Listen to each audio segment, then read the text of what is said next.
College में रोहित के प्यार में पड़ी पायल शादी से पहले ही प्यार की हदें पार कर गई। अब वो 2 महीने के पेट से थी। फिर एक दिन उसे जोर का झटका लगा। ऐसा क्या हुआ था उसके साथ? चलिए जानते हैं। पायल सोने की चिड़िया थी। माता पिता की इकलौती लाडली। उसके पिता लाखों रुपए कमाने वाले एक वकील थे। माँ पूजा पाठ के लिए मंदिरों के चक्कर लगाती रहती थी। उस पर किसी का कंट्रोल नहीं था। उसकी मनमानी चलती थी। अभी वो कॉलेज में बीए के फर्स्ट ईयर में पढ़ रही थी। वह बहुत खूबसूरत थी। उसके एक एक अंग से जवानी फूटती थी। वह अपने जिस्म को ढकने के बजाय दिखाने में ज़्यादा यकीन करती थी। उसका बैग रुपयों से भरा रहता था, इसलिए उसकी सहेलियां गुड़ में मक्खी की तरह उससे चिपकी रहती थी। लड़के उसकी जवानी का मजा लेने के लिए पीछे पड़े रहते थे। इसी बात का फ़ायदा उठाकर वो कॉलेज में ग्रुप लीडर बन गई। उसके कॉलेज में सेकंड ईयर में रोहित नाम का एक लड़का भी पढ़ता था। वह उस इलाके के बड़े बिजनेसमैन का बेटा था। रोजाना नई कार से कॉलेज आना उसका शौक था। सच तो यह था कि वह कॉलेज नाम के लिए आता था। लड़कियों को अपने इश्क के जाल में फंसाकर उनके गर्म जिस्म से मन बहलाना उसका शौक था। वह एक नंबर का जुआरी था और शराब पीना उसका रोजमर्रा का काम था। एक दिन उसकी नज़र पायल पर पड़ी। दरअसल उसने कॉलेज के इलेक्शन में हिस्सा लिया था। पायल भी उन्हीं ग्रुप में शामिल थी। दोनों ने खूब प्रचार किया और इस दौरान उन दोनों की आपस में अच्छी दोस्ती हो गई। वो हमेशा पायल के जिस्म की बनावट को बड़ी प्यासी नज़रों से देखा करता था। खैर, उसने इलेक्शन में पानी की तरह पैसा बहाया और आखिर में जीत गया। इस जीत की खुशी में उसने अपने फार्म हाउस में सभी को शानदार पार्टी दी थी। पायल और उसके दोस्त भी वहां पहुंच गए थे। पार्टी स्टार्ट हुई। धीरे धीरे म्यूजिक और शराब का दौर चला। तेज म्यूजिक के साथ सभी के पांव थिरकने लगे।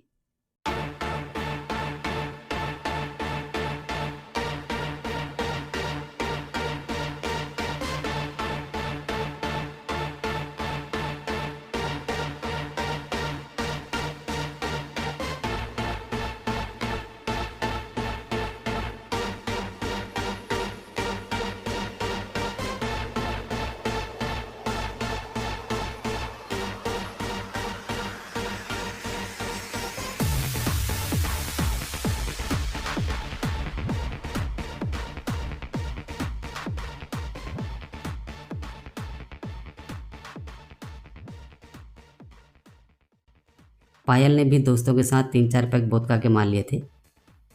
कई घंटे डांस करने और 1-2 पैक और मारने के बाद अब उसका शरीर उसके काबू में न रहा। दूर से रोहित उसे वॉच कर रहा था। वो उसके करीब आया और उसे फिर से डांस करवाने लगा।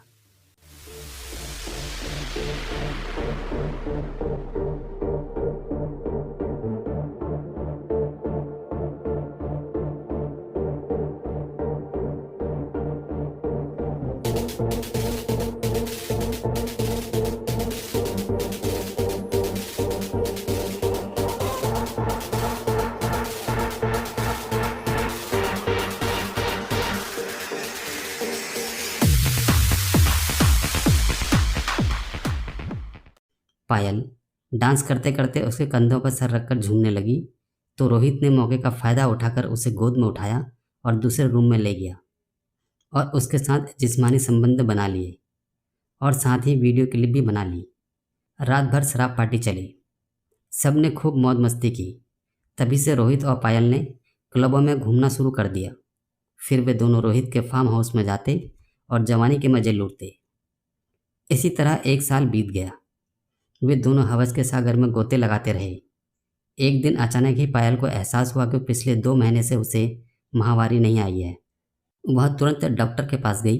डॉक्टर ने बताया कि वह पेट से है। यह सुनकर पायल मानो मस्ती के आसमान से नीचे गिर पड़ी। उसने रोहित से इस बारे में बात की और उस पर शादी करने का दबाव डाला। लेकिन रोहित लड़कियों के साथ हमबिस्तरी तो करता था, पर शादी नहीं। उसने पायल से शादी करने की कभी सोची भी नहीं थी। वो पायल की बात सुनकर सतर्क हो गया। उसने पायल से मिलना जुलना बंद कर दिया। जब वह फ़ोन पर उससे बात करना चाहती तो वो टाल देता। लेकिन एक दिन पायल ने रोहित को पकड़ ही लिया। बहुत दिनों तक बातचीत न होने से रोहित भी थोड़ा नरम पड़ गया था। बातें करते करते वे दोनों रोहित के फार्म हाउस पर जा पहुंचे। वह फार्म हाउस 2 मंजिला था। वे दोनों दूसरी मंजिल पर गए। वहाँ एक खूबसूरत बेडरूम था। वे दोनों एक सोफे पर जाकर बैठ गए। पायल बहुत खूबसूरत लग रही थी। उसे देखकर रोहित की हवस जाग गई। वह बोला, डार्लिंग शुरू हो जाएं क्या? इतना कहकर उसने पायल की कमर पर अपना हाथ रख दिया।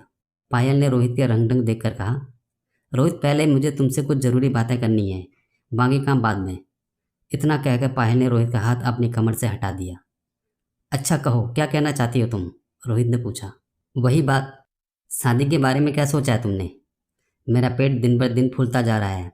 घर में पता चल गया तो पता नहीं मेरा क्या होगा। मेरा दिमाग काम नहीं कर रहा है, ऊपर से तुम मुझसे बात भी नहीं करते हो। कहते हुए पायल रोने लगी। रोती क्यों हो? मेरे पापा विदेश गए हुए हैं, उनके आते ही हम शादी कर लेंगे। रोहित ने इतना कहकर पायल को अपने भाव में भरना चाहा, लेकिन पायल छिटक कर दूर हो गई और बोली, रोहित आज मुझे यह सब करने का मन नहीं है। पहले हमारी शादी का फैसला होना चाहिए। हम किसी मंदिर में जाकर शादी कर लेते हैं। हमारे घर चलते हैं, मेरे पापा बुरा नहीं मानेंगे। डियर पायल, यह चोरी छिपे मंदिर में शादी करना मुझे पसंद नहीं है। हम सबके सामने शान से शादी करेंगे। मेरे पापा एक बिजनेसमैन हैं, हम उनकी हैसियत की शादी करेंगे। सबसे पहले तुम यह बच्चा गिरवा लो। इतनी जल्दी बच्चे की क्या ज़रूरत है? अभी तो हम पढ़ रहे हैं, मैं पूरा इंतजाम कर दूंगा। थोड़े दिनों के बाद हम फिर से मस्ती मारेंगे। क्या मतलब है तुम्हारा? यह सुनकर पायल ने गुस्से में पूछा। मतलब यह है कि अभी से शादी और बच्चे की बातें क्यों? अभी तो हमारे मस्ती के दिन हैं। रोहित, शादी के बाद हम खुलेआम मस्ती करेंगे। पायल उसे पटाने वाले अंदाज में बोली।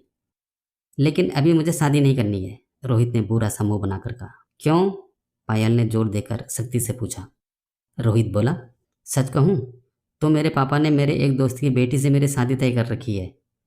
यह तुम क्या कह रहे हो? इतने दिनों तक मेरे तन के साथ खेलकर अब तुम दूर जाना चाहते हो? पायल चिल्लाई। नहीं, हम पहले की तरह प्यार करते रहेंगे, पर शादी नहीं। वैसे भी मैं अकेला कसूरवार नहीं हूँ। तुम भी मेरा जिस्म पाना चाहती थी। हमने एक दूसरे की ज़रूरत पूरी की है, लेकिन अब तुम नहीं चाहती। तुम अपने रास्ते और तुम अपने रास्ते। रोहित ने दो टूक कह दिया। पायल गुस्से में गुर्राई। दिखा दी ना अपनी औकात। लेकिन मैं दूसरी लड़कियों की तरह नहीं हूँ। हमारी शादी तो होकर रहेगी। नहीं तो क्या? चुपचाप यहाँ से चली जाओ। तुम्हारी कुछ वीडियो क्लिप मेरे पास हैं जिसमें हम दोनों मस्ती कर रहे हैं। मैं उन क्लिप्स को मोबाइल फ़ोन पर अपलोड करके अपने दोस्तों में और पॉर्न साइट में अपलोड करके तुम्हारी इज्जत को सरेआम नीलाम कर दूंगा। रोहित ने गुस्से से जवाब दिया। तो यह है तुम्हारा असली चेहरा? लड़कियों को फूलों की तरह मसलना तुम्हारा शौक है। लेकिन अगर तुम मेरे पेट में पल रहे बच्चे के बाप नहीं बने तो मैं तुम्हारी ज़िंदगी बेहाल कर दूंगी। इतना कहकर पायल ने अपने बैग से एक लिफाफा निकाला और रोहित के मुंह पर फेंक दिया। यह सब क्या ड्रामा है? रोहित ने बौखलाहट में पूछा। खुद देख लो, पायल बोली। उसने लिफाफा खोला तो उसमें से निकलकर कुछ तस्वीरें जमीन पर जा गिरी। उन तस्वीरों में रोहित और पायल हवस का खेल खेल रहे थे। रोहित गुस्से से भर उठा और चिल्लाते हुए बोला, ये तस्वीरें तुम्हारे पास कहाँ से आई? चिल्लाओ मत, अगले तुम ही साथी नहीं हो। अगर तुम मेरी बेहुदा वीडियो क्लिप बना सकते हो तो मैं भी तुम्हारी ऐसी तस्वीरें खींच सकती हूँ। उसने भी गुस्से में जवाब दिया।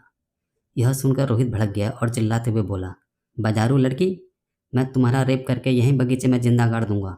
यह कहकर उसने पायल को पकड़ना चाहा, लेकिन पायल उसकी पकड़ में नहीं आई और गरजी, अकल से काम लो और मेरे साथ शादी कर लो, नहीं तो मैं तुम्हारी ज़िंदगी बर्बाद कर दूंगी। तुम्हारे पापा भी तुम्हें बचा नहीं पाएंगे। मुझे ऐसी वैसी मत समझना, मैं एक वकील की बेटी हूँ। वकील की बेटी हो तो तुम मेरा क्या कर लोगी? मैं अभी तुम्हारा गला दबाकर इस कहानी को यहीं ख़त्म कर देता हूँ। इतना कहकर रोहित पायल पर झपट पड़ा, लेकिन पायल तेजी से खिड़की के पास चली गई और बोली, जरा यहाँ से नीचे तो देखना। झल्लाया रोहित खिड़की के पास गया और बाहर झांका। नीचे मेन गेट पर पुलिस की गाड़ी खड़ी थी। एक सब इंस्पेक्टर अपने 4 सिपाहियों के साथ ऊपर ही देख रहा था। देख लिया? अगर मुझ पर हाथ डाला तो तुम भी नहीं बचोगे। मैं यहाँ आने से पहले ही सारा इंतजाम करके आई थी। अब तुम ज़्यादा मत सोचो और जल्दी से मेरे साथ शादी के दफ्तर में पहुँचो। मेरे पापा वहीं पर तुम्हारा बेसब्री से इंतजार कर रहे हैं। इतना कहकर पायल अपना बैग और वो तस्वीरें लेकर बाहर चली गई। रोहित भीगी बिल्ली बना पायल के साथ शादी के दफ्तर पहुँच गया।